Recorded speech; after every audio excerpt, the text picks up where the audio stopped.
Assalamualaikum warahmatullahi wabarakatuh.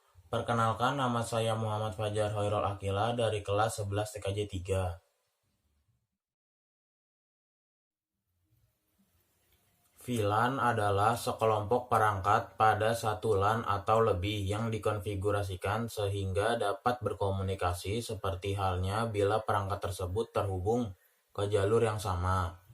Padahal sebenarnya perangkat tersebut berada pada sejumlah segmen LAN yang berbeda. VLAN diklasifikasikan berdasarkan metode tipe yang digunakan untuk mengklasifikasikannya, baik menggunakan port atau MAC address. Inter-VLAN routing merupakan proses memforward lalu lintas dari satu jaringan VLAN ke VLAN lainnya, atau dengan kata lain, menggabungkan host-host yang berbeda pada VLAN yang berbeda. Komputer dalam sebuah VLAN tidak dapat terhubung dengan komputer lainnya yang berbeda VLAN karena berada pada broadcast domain yang berbeda. Untuk menghubungkan VLAN yang berbeda tersebut, dibutuhkan perangkat layer 3, baik itu router atau switch layer 3. Jadi, perbedaan VLAN adalah sekelompok perangkat LAN yang saling terkonfigurasi, sedangkan inter-VLAN bisa dikatakan sebagai penghubung komunikasi host antar VLAN satu dengan VLAN lainnya.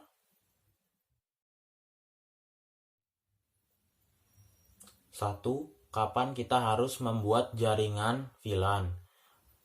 Pertama, memiliki lebih dari 200 node perangkat dalam jaringan Anda.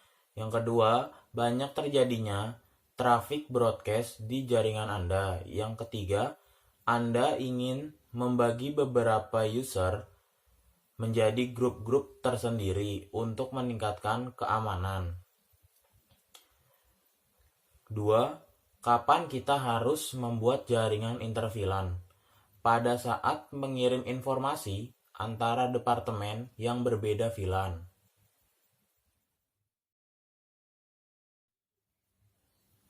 Routing statik merupakan pengaturan routing paling sederhana yang dapat dilakukan pada jaringan tertentu.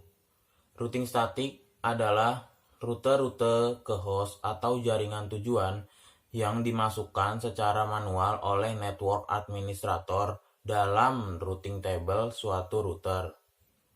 Routing statik tidak akan merubah informasi yang ada pada tabel routing secara otomatis, sehingga administrator harus melakukan perubahan secara manual apabila terjadi perubahan terhadap topologi network. Routing dinamik adalah suatu mekanisme untuk mengisi informasi pada tabel routing secara otomatis. Dalam hal ini, routing protokol sangat diperlukan untuk melakukan mekanisme tersebut. Routing protokol mengatur router-router dapat berkomunikasi satu dengan yang lainnya dan saling memberikan informasi routing yang dapat mengubah isi forwarding table tergantung keadaan jaringannya.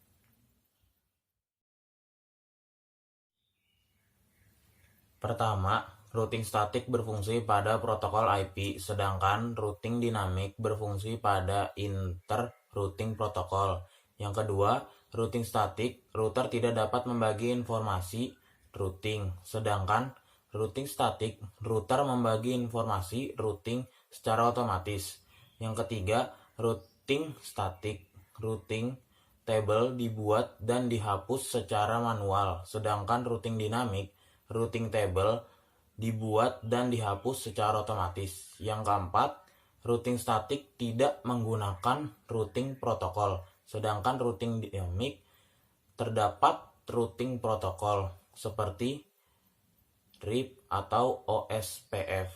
Yang kelima, routing statik Microsoft mendukung multi-map system seperti router, sedangkan routing dinamik Microsoft mendukung RIP untuk IP dan IPX atau SPX. 1. Kapan kita harus membuat jaringan static routing? Yang pertama, sesuai dipakai di network skala kecil, tidak network skala WAN.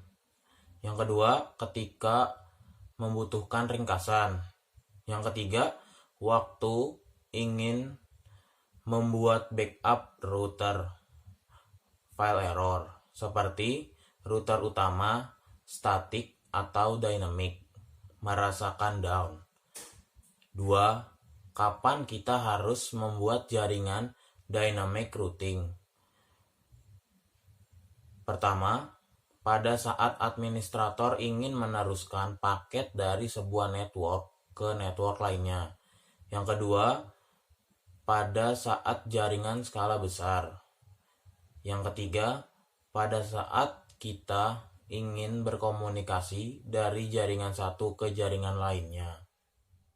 Sekian dari saya, kurang lebihnya mohon maaf. Wassalamualaikum warahmatullahi wabarakatuh.